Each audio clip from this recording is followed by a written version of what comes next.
Yeah, this is okay.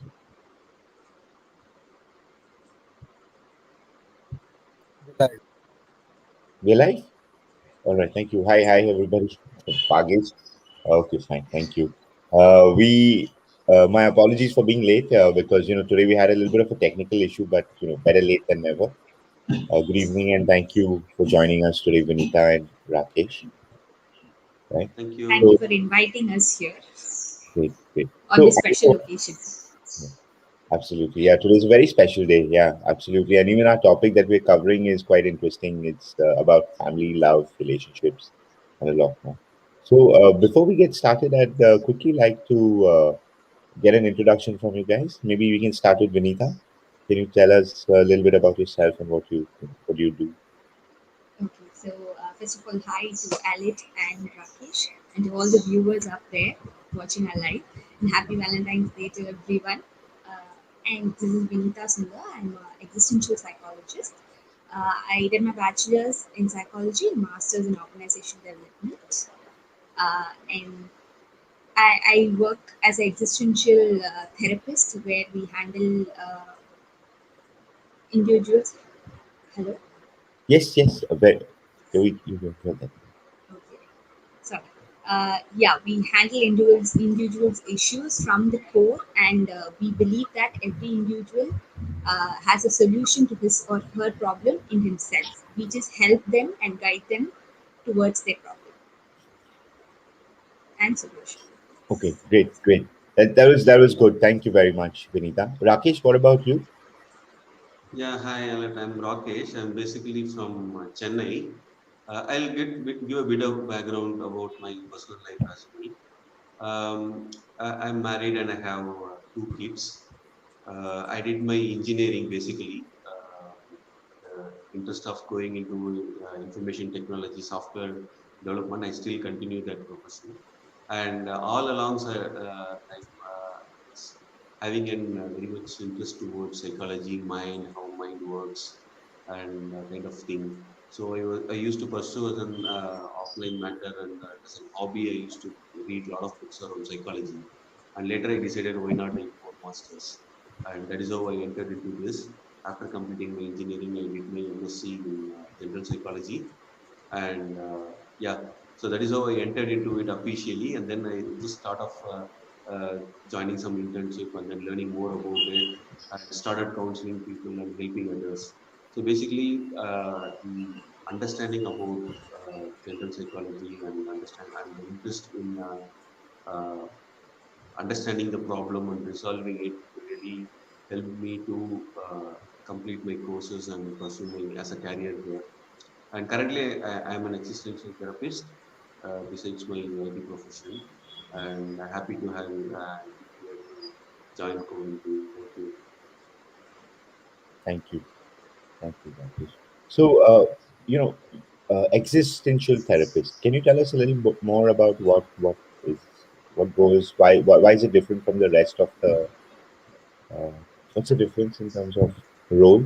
As I was explaining in my introduction, existential therapists, we believe that each individual has a solution to his or her own problems within themselves. So, as therapists, we help them analyze and be aware of themselves and work on themselves and understand the solution towards the problem. So, this is basically existential therapy. Right, right. Okay. Rakesh, would you like to add, or are we on the right? Yeah, yeah, it is an extension of what Viktor Frankl has proposed in his logotherapy, which is about finding the meaning of life, one's own purpose. So basically, according to Viktor Frankl, most of the problem stems out of uh, from the people who are failed to find their purpose and going without the meaning of life. So that is the stem of the problem according to Viktor Frankl. And existential therapy is an extension to it. It is adding more flavor to it. And in our therapy, the specialization is about we include yoga as well. Yoga as a, in terms of breathing exercise and the method we use people to come out of the problem quickly as a catalyst. We use yoga as a catalyst in our therapy to help them to come out of the problem. That is our specialization. Okay, okay, and it's understood. And how does okay? So let's move to let's move to our special the topic of the day, Valentine's Day and love and family, uh, relationships. So my first question is, uh, I'm sure you've treated a number of you've spoken to a lot of couples, you've spoken to a lot of people who have trouble with love. So is the question that is the most common I was reading online is if we're looking at couples, it's going to be, is our problems are silly, are we wasting your time? Is that true? Is that a question that comes up within your counseling sessions? No, not really, actually. In counseling sessions, each individual is different. They have their own personality, their own attitude, and basically, each individual is different because of their attachment styles and everything. Like every aspect, every situation of the individual paves him or her to be the person who they are right now. So when they come up with problems, we don't look at the problem. We look at the deeper aspect of the problems from where it has been grown to. So when you tell us a problem, we don't think it as a silly or waste of time. We just take it as a clue towards the deeper issue that is underlying in the individual. So mostly when we talk with couples, especially with the females, because in a therapy the females easily talk than the men when we go for a marital counseling. So when the females start talking and when they express their emotional aspects, we understand where they come from and we work on that. So each problem is as significant as it is considered by the individual to the therapist. At least in my case. I Yeah. just wanted to just a minute. What I meant was putting yourself in the couple's position. The question was, do they come to you saying our problems are silly, are we wasting your time? Because that is typically what, if I to make myself clear, it's like if a couple had to come to you, do they ever say this to you? Was the question, like, oh, are we wasting my time, are we wasting your time by coming here, is it a silly question? That is what the research that I did pointed me towards, right? Since I work in an Indian setting, mostly Indians don't take that step easily forward to a counseling session. So in that case, they realize that the problem is huge, and only then they come to us. So in an Indian setting, this is not what we expect. But yes, the research based on US does say that a lot of individuals think that it is silly to go and talk to a therapist about this problem. But in an Indian setting, it is not what I have experienced. Okay, I'll come to that. I'll come to this note again. Rakesh, do you have anything to add? I actually want to second Vinitha. Even whatever couple counseling we have done so far, they have tried their best because the problems within the couple, they can understand that it is usual. So only when it becomes serious or they see that the problem is going for a long time, they are thinking about going for an external consultations, like coming to a counseling. So though the problem may sound silly to us, okay, the problem may be very basic, or they could be resolved very easily, or they can able to. It's a compatible issue. Most of the issue will be compatible or inflexibility issues. So they can understand. They can do that very well. But somehow something is stopping them from doing that, and that is why they want an extra hand support or view basically. So they may feel when they come and we counsel them, they may feel after counseling they may feel that okay, this is a simple issue not to be worried about. But when they come in, it is according to them it is a serious problem, and we consider as a counselor we have to consider every problem of the clients as serious because that is why they are here, and we are here to help them out. We cannot simply neglect them, assuming that and even if they use the word silly, I'm going to take it very seriously and help them out on all possibilities. Nice, thank you.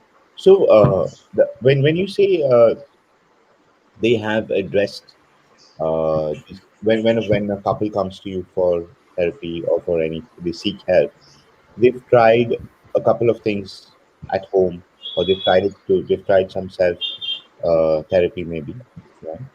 And it has become serious, or they've been unable to resolve it before they arrive to you. So what do you think are the reasons why this has not been resolved internally or at home without the help of an external support, right? And so what is it that could potentially be the right way before they seek your help as counselors? So there are two questions in there.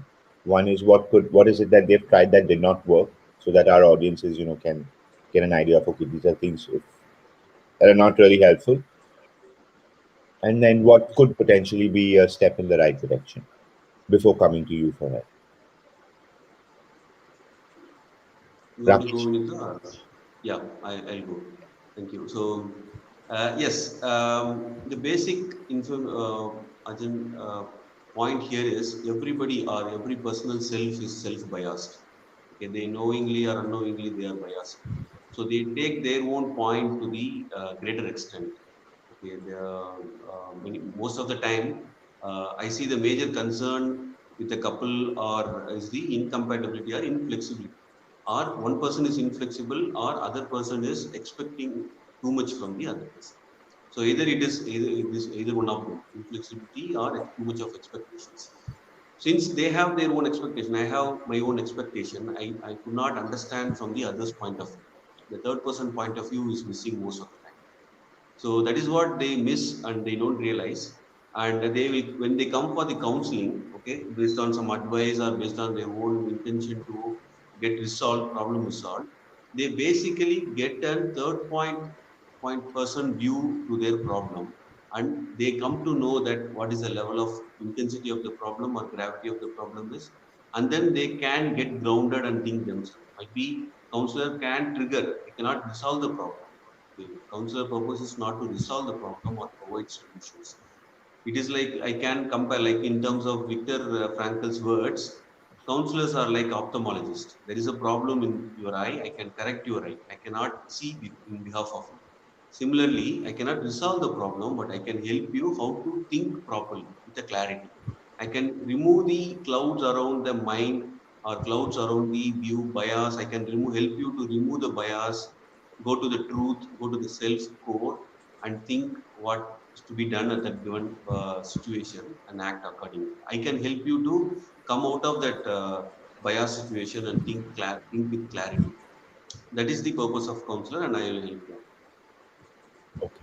Vinitha, To would add you? on to what Rakesh said, the point that I think, along with the understanding and self-awareness which Rakesh was talking about, I think couples lack majorly talking about the basic aspects. So even if, as myself, if I'm going for the therapy, I'm going to talk about the present situation, about how Vinitha was present in that situation, how Vinitha reacted to that situation, and how Vinitha handled the situation. But I do not see the core value of what, as a female, what I want. So when it comes to a couple, majorly in a heterosexual relationship, when it comes to men and women, men basically expect understanding and female expect love. So when I am expecting love, I what a mistake I do is I give a lot of love to the to my partner, expecting it from him. But love is not what he's expecting. He's expecting understanding. And at the same time, he does this reverse to me. So when he is expecting understanding, he tries to understand me, which is not at all possible by him. As a man, a man cannot understand a female at all. It's a basic fact that I would like to put forward in his life. A man can never understand a woman. So don't try understanding your female partner, but show them all the love that is needed, and female try to understand the man. So when we expect something, what we try to do is we give them what we expect and not what they expect. So that is one basic line that I feel every couple is missing. And it's the basic psychological fact that I like to put forward in this life, so that when the couples who are watching, the individuals who are watching this live will understand this aspect and also consider this when they are looking at a problem to find a solution. Correct. Which that leads me to our next question, because many couples wonder what they need to discuss before getting married. So one is definitely try and understand. What was that again? Can you repeat that, Vinitha? Do not try to understand your partner when, for men, right? Yes.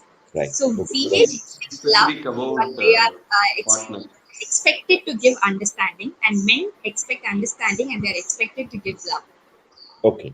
I think Correct. Okay, Vinitha, this is you need going to to be the add in title that. of the life. We are going to take this, cut it, and we're going to post it out. Yes. Our post.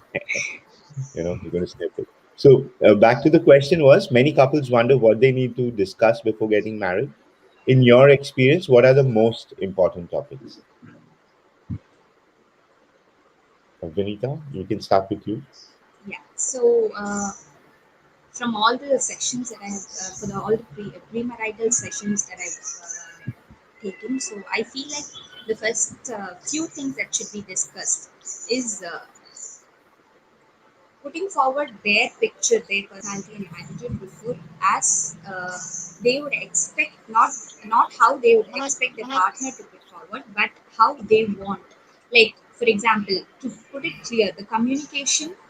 Uh, Hope everybody knows the three C's of relationship: communication, commitment, and compromise. When we talk about these three C's of relationship, we have to make sure that all the three C's comes with putting forward the partner's expectations in all aspects, not just physical, professional, personal, family, everything. So when it comes to in premarital counseling, communicating your expectations and also making sure that it comes 50% with your partners. So this is most important thing. So when you ask me about what are the topics that you'll have to discuss before marriage, uh, I don't think I can specify each, because each individual is different. So each individual has certain aspects that needs to be discussed. So as a person, maybe for me the family and the profession may be important for me to discuss. But for some other individual, it might be the physical aspects that needs to be discussed before. So it depends on the individual, but the way you put forward and the way the when you are trying to communicate with your partner, make sure you are open minded and you talk about the aspects. When they also tell you that this is not possible for me, then come for 50% and a 50%. Mostly in premarital counseling, we try to bring in that ground. When one partner is explaining his or her expectations, we expect the other to be a little more open minded and come for 50%, 50%. Only then the relationship will be of mutual respect and love. Okay. Can you repeat the three C's for us again? Uh, Communication, commitment, and compromise. Compromise. Okay. Okay. Yes, first you communicate what you need, and then you commit with what you are communicating. Okay. And then you are ready for, this is where the 50-50 comes in, compromise. Okay. So That, here you try to compromise with what you are coming for, like putting forth with their expectations and also with your expectations. right. Right. Rakesh, would you like to add to this? I'll just repeat the question. It's Yeah, yeah. many couples wonder what they need to discuss before getting married. So, in your experience, what are the most important topics? Yes, I just want to expand what Vinitha has said from the open-mindedness. Okay, that is very big thing which she comprised into a single word. Because people, when you say open-mindedness, they don't know what to be open-minded. Okay, so we have to expand it further in terms of compromise, like she said, one of the C, the compromise. Okay, the pre-marriage or marital counseling, whenever, even for the married couples, the common issues are the unwillingness to compromise.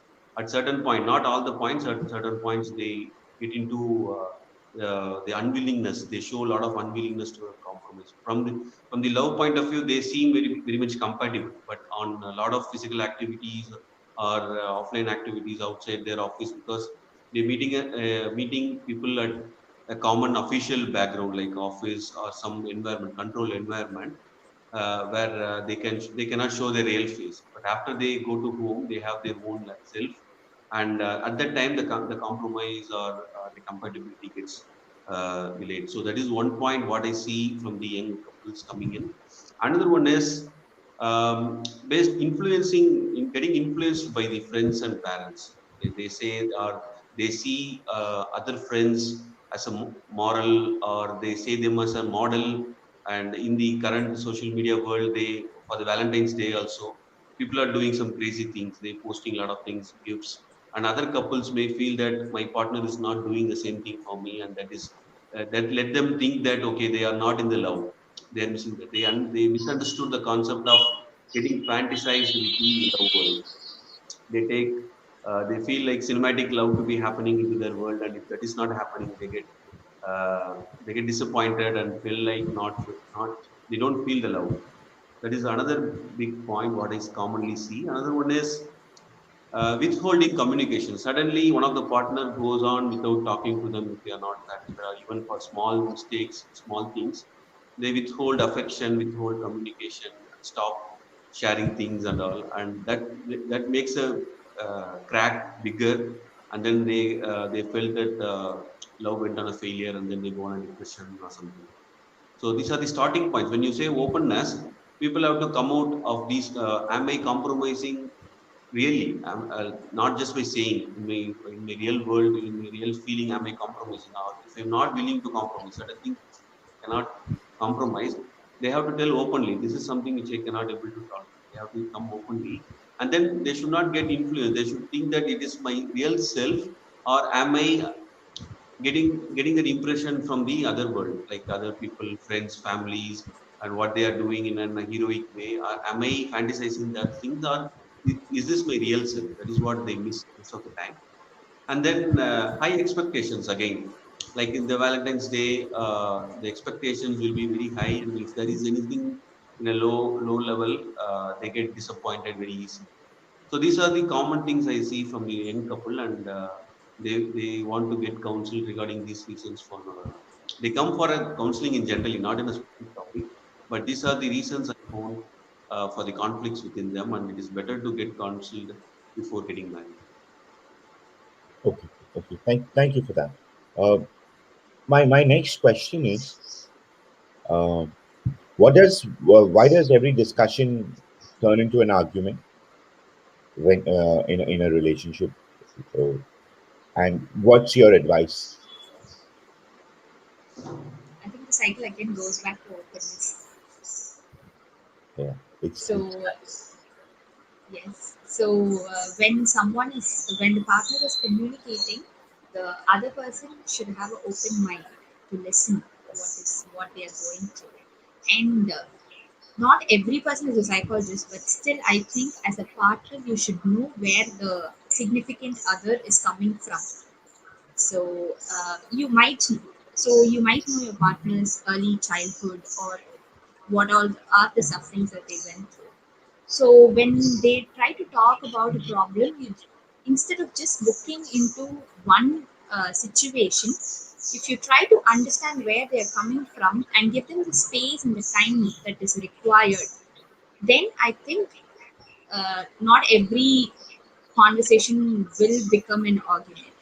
So by saying space and time, that is for men, and love and attention for female. So that is also that there is a difference between with men and female in that case also. So in a conversation when there is openness and trying to understand where the partner is coming from, then I don't think in conversation will become an argument. so. Rakesh, would you like to add to it? Yeah, yeah, sure. So I just want to get the concepts from existential therapy itself, where it says that when there is an argument, basically, when there is a discussion that turns into an argument, basically because you are trying to break, or somebody is trying to break your value system. Okay, I just want to explain what value system is. A value system, or people call it as belief system also, which is developed in your mind at your very young age, based on some what you see from your parents, what you learn at your young age, and what you see in the society, and gets deposited in your mind as ultimate truth. Okay, you don't have any doubt about it. You just accepted it because of your young age, and then that mindset is called that becomes a belief.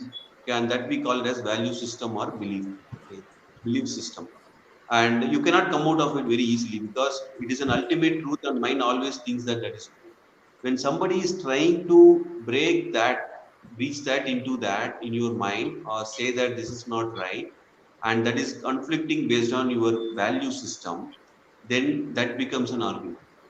People don't understand that it is one of my belief. I don't have a proof.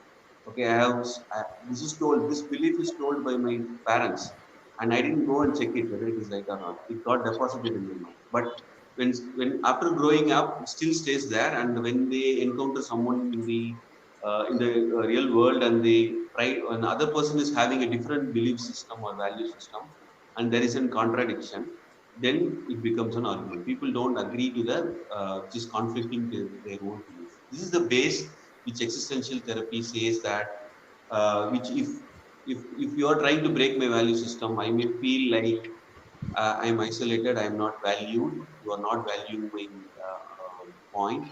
Okay, and that is also another reason why discussions are getting into an argument, or argument are getting into a fight. I felt valueless, I felt meaningless. You are not valuing me, you are not considering my point, or you are having a lesser value in your opinion. Your opinions are dominating my opinion. So if my belief system or my moral mind is not accepting your dominance, then there will be a conflict, and that is what mind tries to find that fight with your dominance, and then reach the win the battle. So that is what we are trying to do in the actual argument. Whatever be the argument, even if it is silly argument or a fight across thing, the outer layer is not is immaterial. The deeper inside, it is like my ego fighting your ego and try to win the battle. Correct. Yeah, I seem to be yeah, I seem to agree with you on this one, wherein the belief system, and this is mostly in most arguments. It's just not about relationships, but with most arguments that you get into, typically this is what it is about, right? Exactly. Thank you, Ram. Yeah. Uh, so my next question is, we're almost close towards the end of the our interview today, but I'd like to before we go, I think it would be fair to ask you: do you have any tips, tricks, self-assessments, or healthy practices that you have that you can do at home as a couple to build a better relationship, resolve problems, anything? Start from the top, break it down in whichever format you like. Yes. So to start with, one major advice that we give during marital counseling is do at least one activity in a week together as a couple, which you both enjoy doing. It can be anything. As I mentioned before, each individual is different. So uh, whatever the couple wishes to do, likes to do it together. Maybe cooking, maybe working out together, anything. So that at least one activity in a week. Like I'm not saying in a day or in 3 days or something. Like in 7 days, if you can do one activity together, that is, I think that is the starting stage that will lead to a better relationship between the partners. Okay. Yeah, I can add an point to that. Acceptance is the key word here. People have to try understanding the other person well, and they have to differentiate between whether it be real self or is the created self. People, even each and every person will have two selves: our inner self and the ideal self. Okay, what we behave may not be our true self. Okay, so according to existential therapy, every human have to bring these two things closer. Okay, you have to be close to your ideal self. What you really would like to do in a situation, that is what you should do at any circumstances. Okay, if people can understand is there any gap between these two self, then they have to work towards it. And for the partners, they can understand if this is the real self of that partner, they have to respect that and start accepting that. That is the biggest thing. It's not easy, like Vinitha told, but start accepting the real self of the person, because that is the true image of the person rather than the fancy outward relationship or outward behavior. The real self, if somebody is behaving with an ideal self, that should be respected and accepted. We have one question from the audience. What are the best qualities we have to bring to our relationship? Can you have answer that?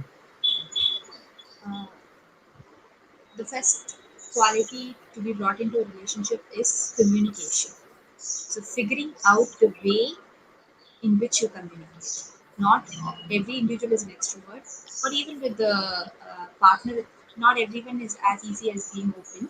So, finding out the way how to communicate with your partner uh, and the way, means of which you communicate, so that is more important in a relationship.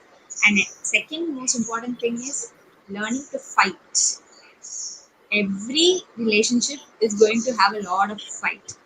It's not just with a significant other, not just in husband and wife or a boyfriend and girlfriend, even with a mother, father, sister, anybody. So when there is going to be a fight, so learning how to be more respectable and put forward your point and how you handle the situation, how you handle that argument as we were talking about is very very important. So these two things are very important in an relationship: communication and learning how to fight. Thank you, Vin. Okay. Yeah, I just want to add another point to that. Very good. And expectations. This is most of the time. This is what creates trouble in the relationships.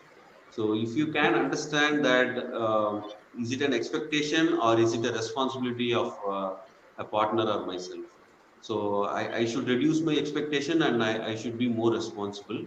And this is the important tip which I can give for any relationship. This will work.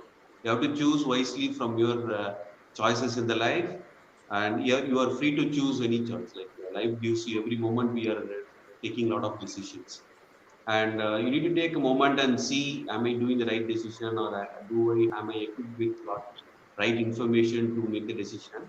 And then once you take the decision, you have to you have to take responsibility of whatever consequence is coming on that path. So people, most of the time, people fail to take responsibility and get into blaming, get into arguing. All those things started coming up, pointing fingers on others, mostly because they don't take responsibility. So key is avoid expectation and have more responsibility of whatever decision you have taken. Don't get into the trap of feeling bad about the old decisions you have taken. Okay, I did something bad in the past. Let it go and come over it. That is very important, because thinking about the past decision is a trap. So we have to be very careful with that and come out of it. Okay. Thank you, Rakesh.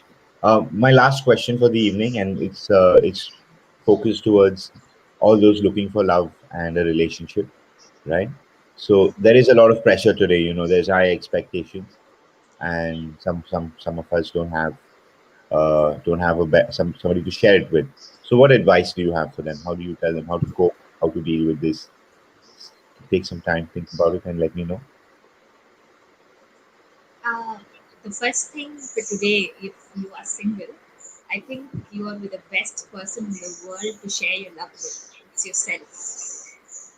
So, as psychologists and as existential therapists, we first put forward two major things, which is self awareness and self love. So, the more you're aware about your value systems, belief, and your personality, your perception, everything, is going to make you give you better make help you make better choices in your future. And accepting what Rakesh was saying, so accepting yourself and loving more of yourself, not just physically, emotionally and socially. So accepting and loving, giving all the love that you can to yourself is more important than celebrating a Valentine's Day and ending up in a toxic relationship. Understood. Thank you, Vinita. That makes sense. Rakesh, do you have anything to add here? Yeah, you we have to love ourselves. That will help you to bring closer to the your outer self and inner self. Like I said, the difference is caused because you find yourself uncomfortable and you don't want to face the world with your ideal self. So loving yourself will help you to overcome that and bring closure. And you can forgive all your mistakes as well. You can forgive your own mistakes because nobody else in the world can do. You can forgive yourself. That is the important thing what we have to do for ourselves and accept yourself as you are. You don't. There are a lot of expectations from the outer world. The moment I step the door out of the door, there are a lot of expectations right from my door to the office. I cannot fulfill all the expectations, but I can accept myself. I cannot help them to satisfy everything, but I can. The least I can do is I can accept myself in whatever way I am. So people feel very difficult to do that, and if they do that through self assurance, right, they can get relieved out of their mistakes. They can be more self assured. Their confidence will grow rapidly, and then they can come out of the inferiority complex in any issues related to relationships also. Okay. Thank you, Rakesh. Thank you, Vinita. We're done for. I think I've covered most of the questions I thought we should ask for today. If there is anything else you would like to add, please take a moment, think about it, but otherwise we're good, right? And I'm sure that if we have people from our audience who want to reach out to you, we will have them connect with you via email or set up a call. Okay. Yeah. Sure. So, with A- regards to Anything? Thanks last for the. question, I think it's not just for people who are single in a relationship. It applies to people who are in relationship also. So, focus, start loving yourself first, and then reciprocate the same love to your partners also. True. That's true. Absolutely. Rakesh? And thank you for the opportunity to hold in, and thank you, Elliot, for hosting us and asking some very depthful questions, not just very basic relationship questions, but the questions which actually need a proper answer to the basic audience. Yeah. Yeah. Thank you. Yeah. I did my research. Thank you so much. Okay. Rakesh, nothing else, right? You're good. You have nothing else to add to this. If there is, I don't. We have a stage for a follow. Yeah, no, thank you. This is my first live, and very happy to have you have this discussion, healthy discussion with you all, and sharing my thoughts with them. Thanks for the opportunity. So thank you. So I'm just going to wrap up, and then we can, call it an evening. So thank you everybody for joining us. I wish you. I'm sure you all have good plans, um, and a very busy evening. So just to give you a quick heads up, Feb 27th is World NGO Day, and we've got a bunch of activities planned out. So please tune in. Don't forget to follow us, subscribe on our YouTube channel, uh, Facebook account. We're at Coven Live, and if you would like to connect with Vinita, Rakesh, please write to us at hello@Coven Live. We'll set you up with a meeting or a call, and yeah, that's it. Have a good evening. Happy Valentine's Day, guys. Thank you, Vinita. Thank you, Rakesh. Thank you. See you. Bye. Bye bye. See you. Bye.